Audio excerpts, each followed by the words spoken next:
I'm ChrisChamasiros. Thanks for tuning in to the Unbreakable podcast. I talk about politics, sports, and entertainment to keep everybody well balanced, what's going on in the world. And let's start with the big story in politics coming out of Cincinnati. This weekend, Rodney Hinton Jr. is accused of killing a Cincinnati cop who, the following day, his son was in a stolen car with illegal guns and his son was killed. So the father, the following day, decides to see a random Cincinnati cop and kill the cop by running him over with his car. You know, before the video even starts, you're going to see immediately the kids are in a stolen car. They have illegal guns on them. And then the father, anybody with a normal brain in their head could say, you know what? I kind of understand why my son ended up dead, especially Black Twitter. If you ever wanted to see how many deranged lunatics there are in this country who have serious mental problems, go to Black Twitter. You know, the king saved his seed, and I want to congratulate that man, and may God bless him 1,000,000 times, and blaming all white people for this incident.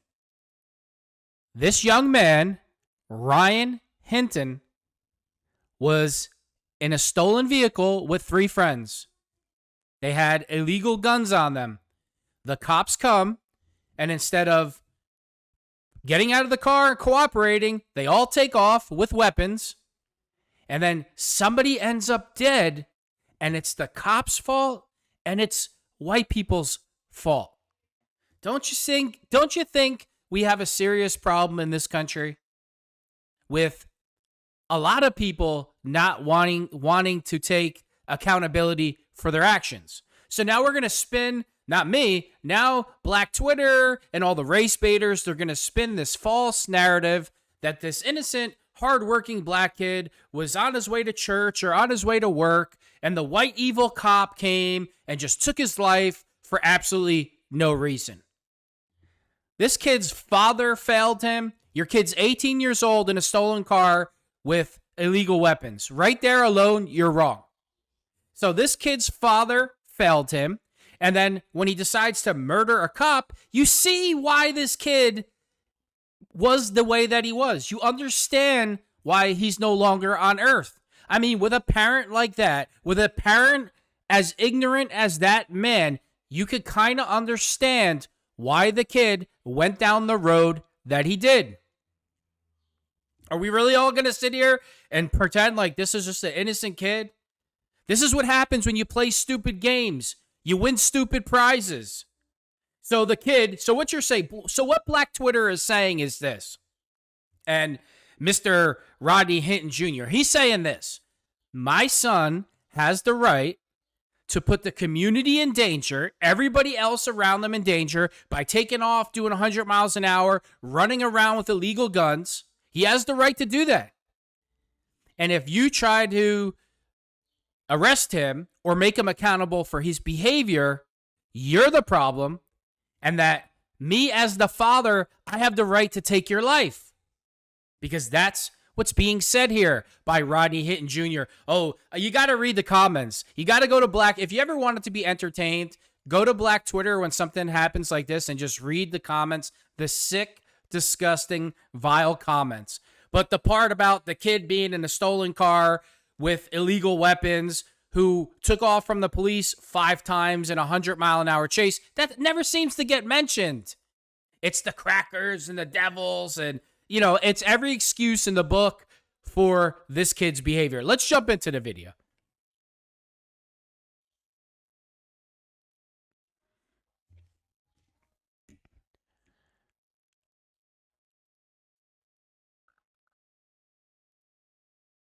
He's got a gun. He's got a gun on your right. On your right.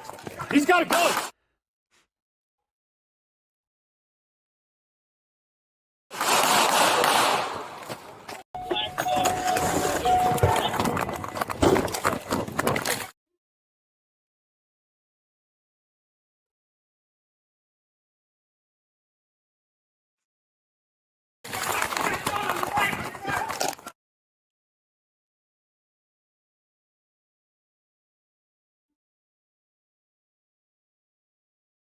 He's got a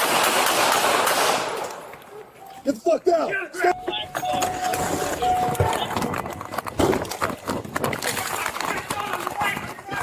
He's got The individual is running with a firearm in his hand. The officer is running, so the body camera is kind of jolting as the officer's running. What that leaves us with is a very blurred image, unfortunately. However, based on the officer's interviews, the officer who did discharge his firearm said that when the individual came out between the dumpsters, he had the firearm in front of him. It was in like a bladed position, and it was pointed at the officer. And he felt threatened for his life, and that's why he discharged his firearm. So that officer who fired was actually chasing a different suspect when he encountered the individual armed with a firearm. And again, total 6 seconds. So for them to process and determine a different course of action, I think is unreasonable.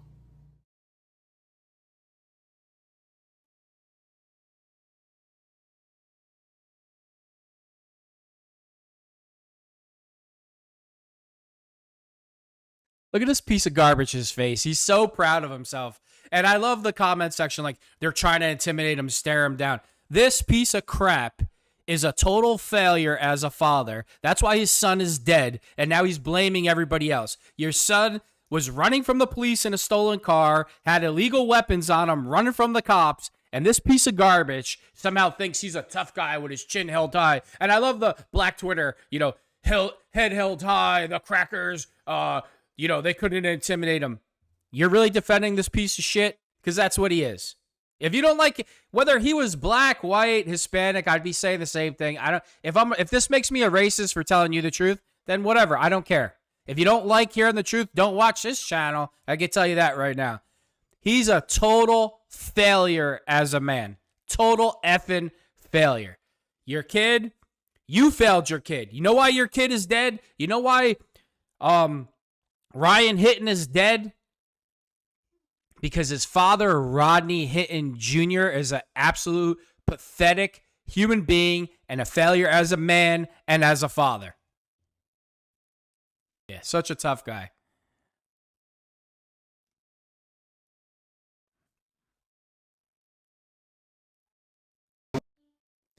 I mean, when you watch that video, if you excuse this type of behavior, you can't figure out why the kid ended up dead. Really?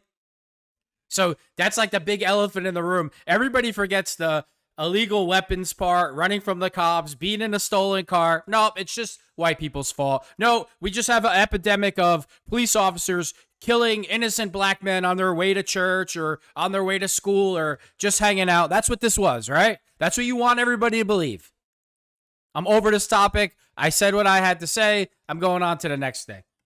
This past weekend, I went to see The Accountant 2 with Ben Affleck and John Berthel. It was excellent. I loved The Accountant. The first one they made, I gave that an A+. I give this one a B+. Ben was just a little bit off. He didn't play the character quite as well as he did the first time in my eyes. Great script. They had Ben and John had great chemistry together.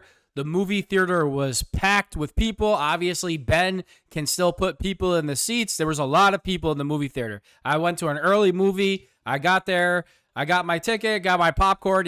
Soda and a popcorn is now $40 at the movies. You're better off just bringing a steak and a potato with you for all the money you got to pay. That's a different video. But this was an excellent movie. I give it a B+. It's definitely worth going to see. Let's play the trailer. What's the difference between dressy casual and business this casual? is a good part. Both mean leave your cargo shorts and flip-flops at home. I don't own cargo shorts. I don't own flip-flops. Anything else? Don't wear your black suit. It makes you look like a mortician. Lord, my path has gone astray.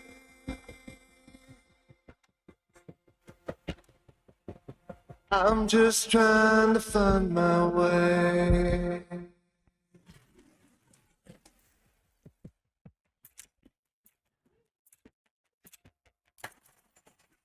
Now that you have gone away, Why'd you ask if he was having money problems? I'm just trying to find my way.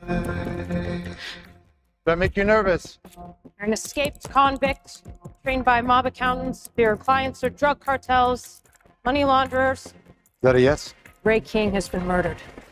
Do you like puzzles, Mr. Wolf? I need your help to finish the job he started. What are you doing? Waiting for you to finish.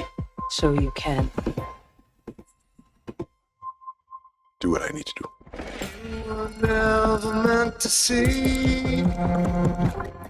What do you want? Hello, it's me, your brother. You can't tell from the tone of my voice that I know it's you. Can you be in Los Angeles, California in 24 hours? Goodbye.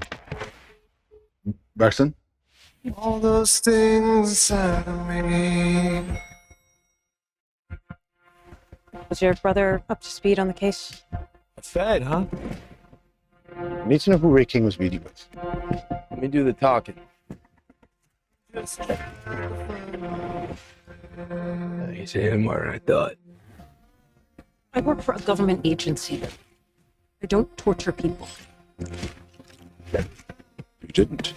How did Ray meet with someone who killed all these people? She didn't kill all those people. How do you know that?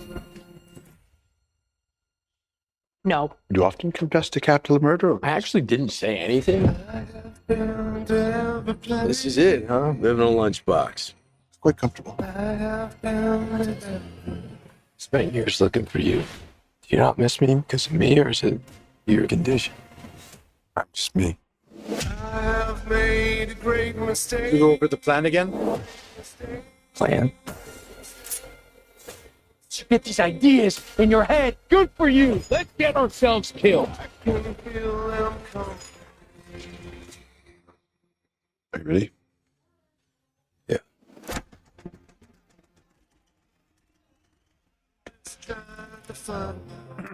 They both did a great job. There's a lot of great acting in it. Great movie. I give it a B+. Maybe it wasn't Ben's acting. I just loved the first one better. It was great. And you could see the way that the movie's being written, that there's definitely going to be the accountant number 3 coming out sooner or later, because now Ben's character is looking for a girlfriend. He wants to have a relationship. So you could kind of see where the script's going with the character. Great movie. Ben did a great job. So did John Berthel. I loved it. It's definitely worth seeing. It was a big weekend in combat sports. The big upset of the week was Ryan Garcia lost to Rolly Romero. You know, Rolly Romero was plus 1,000. I wish I would have dropped $200 on him. Would have paid well. He was a huge underdog in the fight. You know, Ryan Garcia, he didn't look sharp at all. They both moved up to 147. Rolly looked super strong. He looked super patient. You know, there wasn't many punches thrown between the two of them. It was kind of a snoozer a little bit. But Ryan, he was outworked. He didn't do enough to win. He did not look the same from his last fight with Devin Haney, where he was all charged up. And this fight with Ryan was supposed to be a tune-up before the Devin Haney rematch. I mean, I'm sure it still takes place. This whole division's been a huge disappointment. I know Gervonta fights at a lighter weight class, but the way these things are matched up and what's been going on, how Ryan failed for steroids, and, you know, you really expect Ryan to come out and win before his huge payday, and he just got completely outworked. I'm going to show a brief clip because boxing is a real pain in the butt to show their highlights. They like to copyright people all the time. So let's just watch the knockdown. In the second round, Rolly throws a double right hook. For him, no, I'm lefty, so it's a double left hook that he throws, knocks Ryan down. Then he gets the unanimous decision across all 3 scorecards. Ryan Garcia, that last fight against... That's all I'm going to show because I don't need to get copyright. They're a pain. You know, Rolly went on to steamroll him. I'm sure that Ryan is still going to fight Devin Haney. You know, they're bitter rivals in a feud. During the press conference, Bill Haney, you know, it gets me, it's really annoying, and Tyson Fury's father does this too. You know, your sons are fighting. Your sons are grown men. Why are your fathers at these press conferences doing all the talking while your sons are just sitting there like this, and the fathers are arguing with the other fighter? Like, dude, shut up. Nobody wants to hear Devin Haney, Bill Haney argue with Ryan Garcia. Why isn't your son doing that? And Tyson Fury's father's notorious for that. Like, Tyson Fury won't talk the whole time. His father's trying to fight the other fighter. Dude, just shut up. It's annoying. I mean, this boxing does everything it can to make it unwatchable. The best fighters never fight each other. The only reason why they're starting to fight each other is because these guys have losses on their record. Ryan's obviously coming back from a suspension. Then Saudi Arabia and the Middle Eastern countries are paying these guys so much money to fight. They don't even care if they make a profit on it. They pay the fighters so much money that they have to fight. So that's the only reason why you're seeing this. If this was still, old school American boxing, these guys would never fight each other. And that's the problem with boxing. I love boxing. I like to use boxing to stay in shape, but boxing as a sport in general, I shouldn't call it a sport, but boxing in general sucks because the best guys never fight each other in their primes. The other big surprise in combat sports was Bo Nickal. He lost to a kickboxer, Rainier de Ritter. I think that's how you pronounce his name. Sorry if I butchered it. I'm not surprised that Bo Nickal lost because if you look at his last fight, I can't remember who he fought, but you could tell that he has issues striking. He's not a good striker.